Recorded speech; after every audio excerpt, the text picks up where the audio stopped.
अस्सलाम वालेकुम व्यूअर्स, मैं हूं इरफान और मेरा नाम है फहद और हम हैं यूके में। ये देख लें। आज हम आपको बताएंगे कि यूके आने के बाद सबसे पहला स्टेप आप लोगों को सबसे पहले जो आपको स्टेप्स करने हैं, क्या क्या चीज़ें आपको रिक्वायर्ड है जो कि टॉप अर्जेंट है और उनको आपको किस हिसाब से प्रायोरिटाइज करना है, वो हम आपको बताएंगे।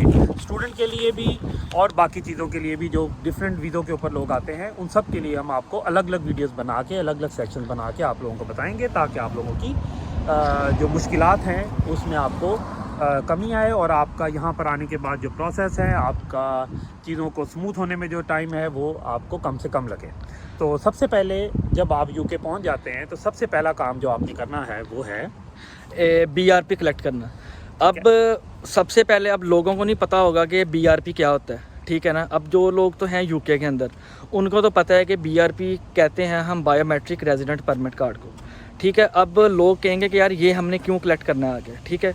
अब अगर आप पाकिस्तान से आ रहे हैं या इंडिया से आ रहे हैं या किसी भी मुल्क से आ रहे हैं और आप स्टूडेंट वीज़े पे आ रहे हैं, या किसी भी किस्म का आपके पास जो हम कहते हैं शॉर्ट वीज़ा, जिसको हम स्टूडेंट वीज़ा कह देते हैं, और आपके पास स्किल्ड वीज़ा है, किसी भी किस्म का आपका वीज़ा है ना, तो उसके ऊपर जो आपको पासपोर्ट के ऊपर जो आपको वीज़ा मिलता है ना, वो अबाउट 90 डेज़ का मिलता है उसको हम, ठीक है ना। तो 90 डेज़ के अंदर अंदर आपने यूके के अंदर ट्रैवल करना है, और जब आपने यूके में ट्रैवल कर लिया, आप यूके में आ गए हैं, तो उसके बाद यूके की जो गवर्नमेंट है वो आपको एक रेजिडेंट परमिट कार्ड इशू कर देती है, जो कि आपने जाके पोस्ट ऑफिस से कलेक्ट करना है, ठीक हो गया। पोस्ट ऑफिस कौन सा होगा? जब आपको आपका वीज़ा अप्रूवल लेटर मिलता है, उसके ऊपर उस पोस्ट ऑफिस का जिक्र, उसका एड्रेस वहाँ पर उसके ऊपर वो मेंशन होता है कि जब आप यूके में आएंगे आप इस एड्रेस पे, इस पोस्ट ऑफिस पे जाके अपना BRP कलेक्ट करेंगे। तो सबसे पहला काम आपने लैंड करने के बाद नेक्स्ट मॉर्निंग आपने उस पोस्ट ऑफिस पे जाना है और अपना BRP कलेक्ट करना है। और उसके लिए सिर्फ़ और सिर्फ आपको जो डॉक्यूमेंट चाहिए, आपका पासपोर्ट है। आप अपना पासपोर्ट वहाँ पर दिखाएंगे और आपका BRP ऑलरेडी से वहाँ पर पहले से मौजूद होगा, वो स्टाफ आपको BRP आपका दे देगा। और उसके बाद आपने BRP कार्ड कलेक्ट कर लिया है, तो इसका मतलब ये है कि अब आप जो है सेकंड स्टेप उसकी तरफ आप मूव आउट कर सकते हैं, ठीक है। जो सेकंड स्टेप है, सबसे इम्पोर्टेंट स्टेप वो है हमारे लिए कि यूके में आकर आपने अपना बैंक अकाउंट रजिस्टर्ड करना है, ठीक हो गया।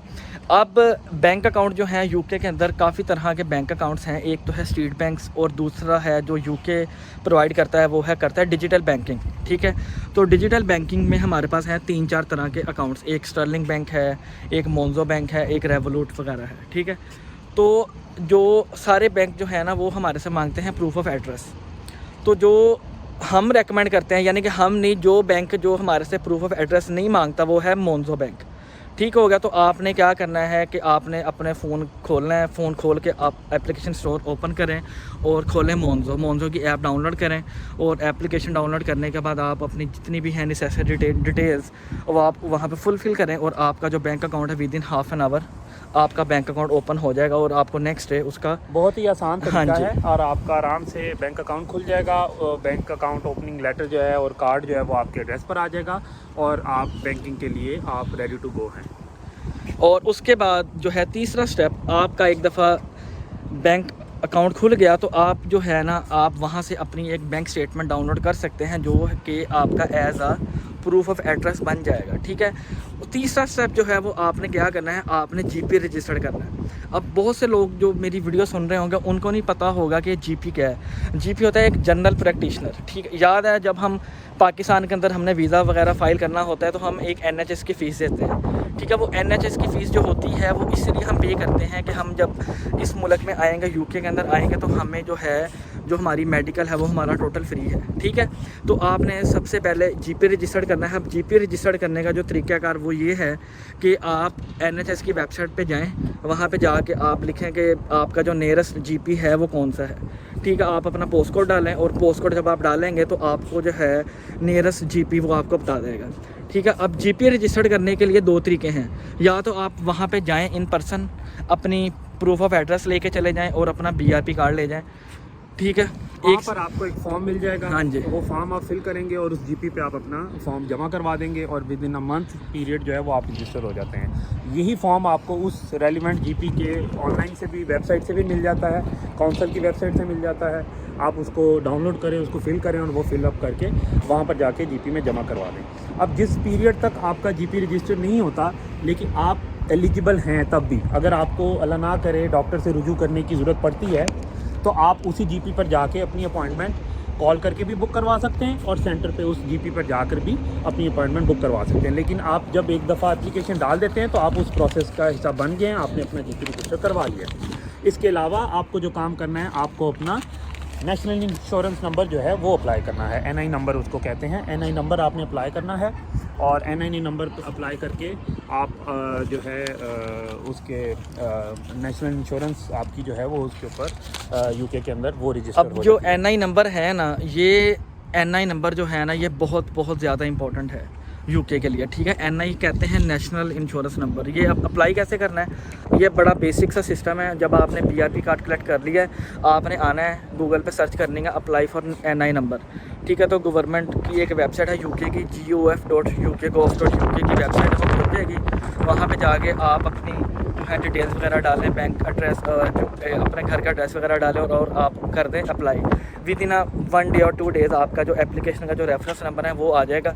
अब NI नंबर हमारे पास कहाँ पे यूज़ होता है, हमने कल को कहीं पे भी जॉब ढूंढने के लिए जाना है ना, तो उन्होंने हमें हमारे से हमारा NI नंबर मांगना है, जो कि इस चीज़ को प्रूव करता है कि हम UK के अंदर लीगली कितने घंटे काम कर सकते हैं, ठीक हो गया।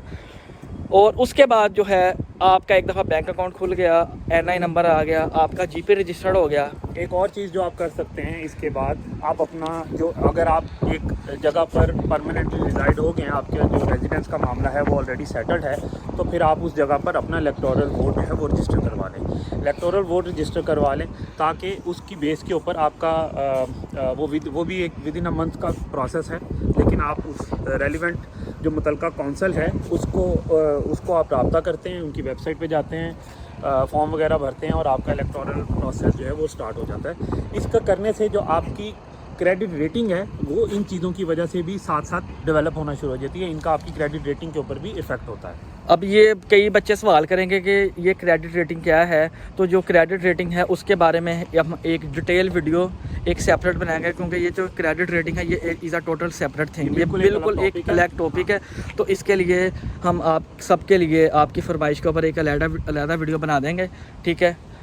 और इरफान भाई आप और इसके अलावा हम अब आपसे जो नेक्स्ट वीडियो में मिलते हैं और उसके अंदर आपसे मज़ीद इसके बाद के जो आपके मामलात हैं, अब आपने UK आ गए हैं, आपकी ये सारी चीज़ें हो गई हैं, अब आपने जॉब ढूंढनी है, अब आपने अगर आपका रिहाइश का मसला अभी हल नहीं हुआ है तो उसके लिए आपने ढूंढना है, कैसे ढूंढना है, किन जगहों पर जाना है, किन लोगों से मिलना है, या कौन सी ऐप्स के ऊपर जाकर आपने अपने लिए घर ढूंढना है, अपनी यूनिवर्सिटी के करीब बसेस वगैरह का रूट देखना है, ट्रेन का रूट देखना है। इसके लिए हम आपसे अलग डिटेल वीडियो के अंदर मिलते हैं। तब तक के लिए हमें अल्लाह हाफिज़। और प्लीज़ हमारे चैनल को सब्सक्राइब कर लें, क्योंकि आपका एक बटन हमारे लिए बहुत खुशियों का बाइस बन सकता है। जी इरफान भाई सही जी बिल्कुल जी, सब्सक्राइब करें और लाइक करें। Thank you so much. अल्लाह हाफिज़।